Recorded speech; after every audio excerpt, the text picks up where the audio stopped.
time about the boy across the street who used to stalk me. So a little background information. My parents and I moved into a new house that was literally 5 minutes from where I used to live. But I went to private school, and almost all the other kids in my town went to the public school. So I didn't really know a lot of the kids in my town. Well, a week after we moved in, our neighbors across the street invited us to a barbecue. While we were there, I started talking to our neighbor's older son, and him and I started to get along really well. Like, in a flirty way.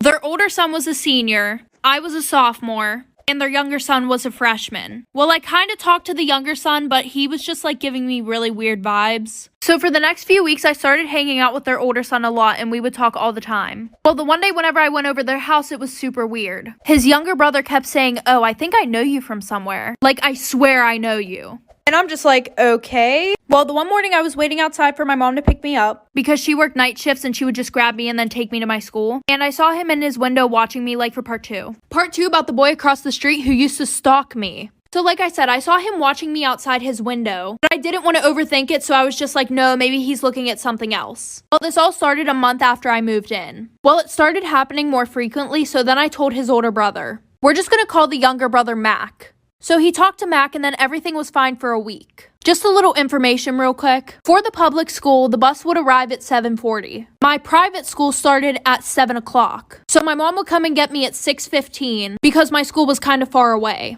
So like I said, it was a week later. Every morning that I would go outside to wait for my mom, Mac would be standing on his porch watching me. Oh, but it gets worse. So one night I was in my bedroom, right? And this is like some scary movie shit. I kept seeing something run past my window. My bedroom was on the first floor. So I told my dad about it and he put cameras outside. Well, Mac's older brother told me that Mac was always interested in my life. So me being a smart-ass bitch, I told his older brother that our cameras didn't work, like for part 3. Part 3 about the boy that lived across the street who used to stalk me. So like I said, I told his older brother that our cameras didn't work anymore, knowing that he would tell Mac. Because he had it in his head for some reason that Mac wasn't obsessed with me. And the reason why I told him our cameras didn't work was because Mac was watching while the cameras were being set up outside. And after that, everything stopped. Except he would still be outside every single morning on his fucking porch watching me. So the one night while I'm sleeping, I wake up to some noise right outside my window. And my bed was on the same wall as the window, so I could see who was right outside my window, but they couldn't see me. Well, I look, and guess who the fuck it is? It's Mac trying to get inside of my fucking window. So I quietly call my dad, and it's like 3 in the morning. So I tell my dad what's going on. So he goes outside and nobody's there. Well, the next day we check the cameras. There's footage of him jerking off outside my window, trying to break into my room with a fucking crowbar. Luckily, I was staying at a friend's that night. Taking pictures of me outside my window. So we showed his parents. Then we moved and they sent him to a mental hospital. This boy lied about his age just to date me. Story time. So back when my cute self was a senior in high school, there was this new girl that came to our school. Long story short, me and her ended up becoming super close. I went to her house, spent the night. Her family loved me. I mean, why wouldn't they? Anyways, she had a brother. We're gonna call him Binky. Me and Binky got pretty close. Now I want you guys to keep in mind, Binky didn't go to my school because their parents were divorced. So the sister who I was friends with lived with her mom, and Binky lived with his dad who lived in another city. But sometimes Binky would go to his mom's house, which is how I met him. Now that we got that out of the way, as me and Binky were getting closer, one day he asked me, "Hey, how old are you?" And I was like, "Oh, I just turned 17. How about you?" He told me, "Oh, I'm 17 too, but my 18th birthday is coming up." After a while, me and him eventually started dating. Then one day, I ran into his cousin who happened to go to my school. The rest of this story is crap. This boy lied about his age just to date me. Story time. So I ran into his cousin who just so happened to go to the same school as me. What a small world. Anyways, we start having a conversation and she asked me, "Oh my God, are you dating Binky?" And I was like, "Oh, how do you know that?" Because at the time, I didn't know that she was his cousin.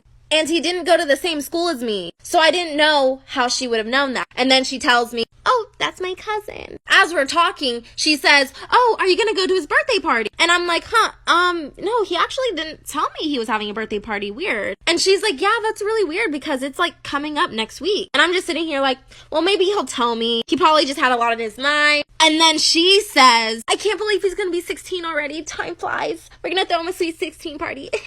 After she says that, I just look at her like, you mean 18, right? Like, you said 16. I think you meant 18. Sorry, there has to be a part 3.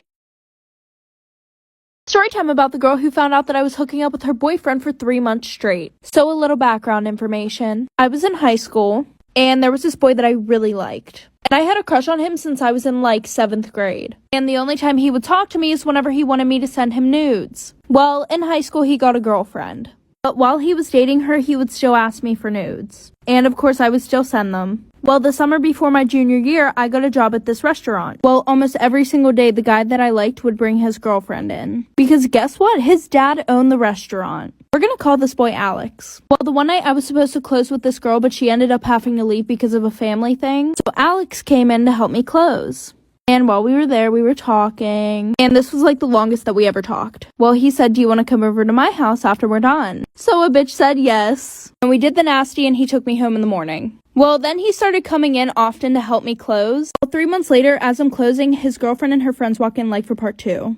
Part 2 about the girl who found out that I was hooking up with her boyfriend for 3 months straight. So like I said, the one night nobody could come in to help me close. And while I'm wiping off the counter, the girl and 3 of her friends walk in. I thought that she might have just forgot something because she was here earlier with her boyfriend, aka the guy that I was hooking up with. So I was super nice. I was like, "Hey, what do you need?" And literally, as soon as I finished my sentence, one of her friends comes up behind me and grabs me by my ponytail. And then his girlfriend, we're gonna call her Allie, she comes up and punches me straight in the middle of the mouth. Literally, right in the middle of the mouth. I had to go to the dentist the next day because 2 of my teeth were missing. So then she goes and sits down at a table while she takes a video of 3 of her best friends beating the shit out of me. So then I'm sitting there, I could barely move. And then she plugs in one of those things that guys shave their head with. And as soon as she figured out how to work the damn thing, it literally took her 10 minutes. My mom walks in because she had been waiting outside for 25 minutes at this point. So my mom called the cops and I pretty much won. My head wasn't shaved. I got a new set of teeth the next day and her boyfriend still hits me up. I am going to be telling you a scary childhood story.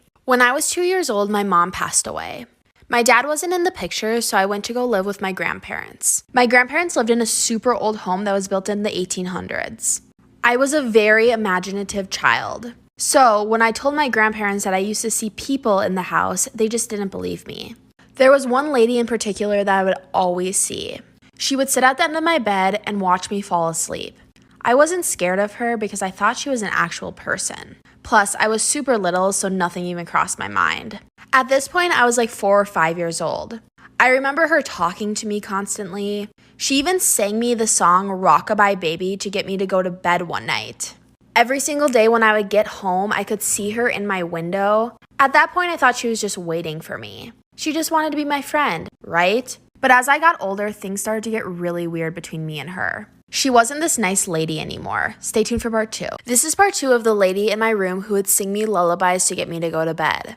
No one else in my family could see her. She even told me that she was my mom. I really believed her. If you remember, my mom passed away when I was 2.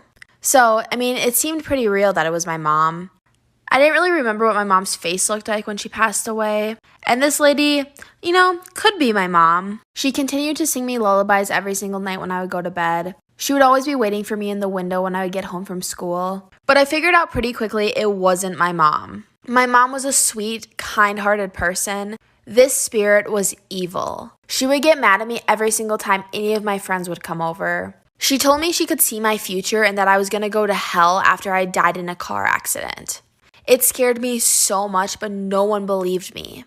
It got to the point where I never even wanted to go in the car because I thought I was going to die. She convinced me I was evil. Stay tuned for part 3 that's coming. This is part 3 of the lady who used to sing me lullabies to get me to go to bed. This spirit was evil, and she started to convince me that I was evil too. She convinced me that I would go to hell because I was a horrible child, even though I wasn't. She convinced me that every single person in my life hated me. She even started to control my dreams, and I would wake up every single night screaming at the top of my lungs from a night terror, and she would be sitting at the end of my bed. This went on for years. When I turned 9, my grandpa passed away. And because it was a really big house, me and my grandma moved to a different house. And the evil spirit was just gone. I never saw her again. But was she really gone? When I was 15, I went to a psychic. The moment I walked into the room, she... Extremely toxic best friend story time. So when I was in 8th grade, there was this boy. And this boy would go around telling almost every girl that he liked her. And I was one of those girls. And he would do stuff with all of us. And there were 11 of us. So we all hated each other. Especially this one girl, and we're gonna call her Abby. And every time we saw each other, we would be super mean to each other. Well, a year passed, we stopped talking to this kid, and I bumped into her at homecoming and basically apologized. So after that, we became best friends. And everything was good until every time I told her about a guy, she would start talking to them. Like this one boy that I was Snapchatting and talking to, she accidentally sent nudes to him and said, "Oh, sorry, I meant to send them to my boyfriend." So then she called one of my other best friends and said, "No, it actually wasn't an accident." And of course he told me because he was my best friend. So I was like, whatever, and stopped talking to the boy. And she did it again, like for part 2. Extremely toxic best friend part 2. So pretty much her excuse for that was, oh, well, he said that he was gonna leak my nudes if I didn't send him them again. Which was a lie because literally half the school already had her nudes. So then I started talking to this other boy. And he lived like right down the street from her. So she was like, if you want to go to his house, you can. And I was like, are you sure? And she said, yeah, just go tell my mom. And I was like, oh, okay. So I went and told her mom where I was going and went over his house. So I walked back to her house and she literally locked me out. Like her mom had to come open the door for me to let me in. And she was like, oh, it's a good thing you came back when you did. Because I was going to drive you home now and tell your dad everything that you did. And she goes, I don't think you guys should be together because you're unexperienced. And she would always tell me how he flirts with her all the time. So after our friendship ended, she goes, I just felt like it was always a competition between me and you. Storytime about how I broke up my best friend and his girlfriend. So it was our sophomore year in high school, and my best friend and I had known each other since we were like 8 years old. And I've always had a crush on him. Like anytime he would get a girlfriend, I would try and break them up.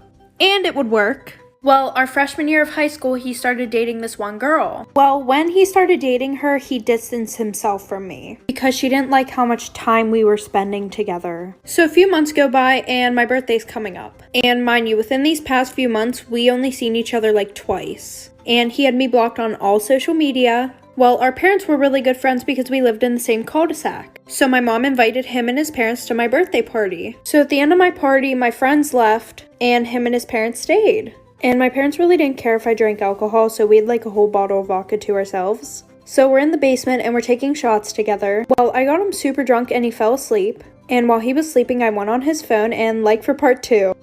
Part 2. And I was able to get into his phone because he still had my fingerprint from when we were best friends. So I unblocked myself on all social medias. And there was an ottoman pushed against the couch. So while he was sleeping, I was able to go lay next to him. So while I was laying next to him, I took a few pictures of us. And I saved them in his camera roll.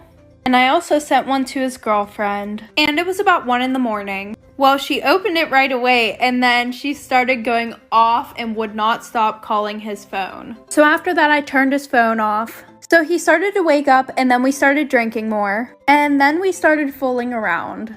And while we were doing the nasty, I took a video. But he didn't see it because the phone was in front of me. And I had his girlfriend on Snapchat. So what did I do? I sent the motherfucking video to her. So the next day, obviously, he found out what happened. So then he came over to my house to talk to me. And I told him how I was upset that she was keeping him from me. So he broke up with her and started dating me. Bye, sisters!